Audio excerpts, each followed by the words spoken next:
অনুমতি লাগবে না।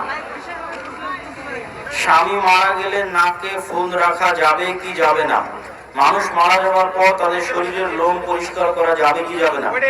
স্বামী মারা গেলে আগে থেকে যে নাকে ফুল, কানের দুল, গলার মালা আছে এগুলো খুলতে হবে না, খুলতে হবে না। তবে নতুন করে কোনো সৌন্দর্য অবলম্বন করবে না যতদিন ইদ্যত পালন করছে। তবে আগে থেকে যা গায়ে ছিল সেগুলো খুলে ফেলতে হবে না। আমরা হানাফি, আমাদের মসজিদের ইমাম প্রতিদিন ফজরের নামাজ শেষে হাসরের শেষের 3 আয়াত বলে, মুসল্লিরা সাথে সাথে বলে। এইভাবে একসাথে বলার কোন দলিল কোরআন এবং হাদিসে পাওয়া যায় না। পিতামাতা, মূর্খ মানুষ, বড় ভাই জমি রেকর্ড করার সময় বোনদের নামে রেকর্ড দেয় নাই। এই যে বললাম মুসলমানদের অবস্থা, চোর, দুর্নীতিবাজ, এই ধরনের মুসলমানদেরকে আল্লাহ দায়িত্ব দিবে সমাজে, এরা আর এদের পর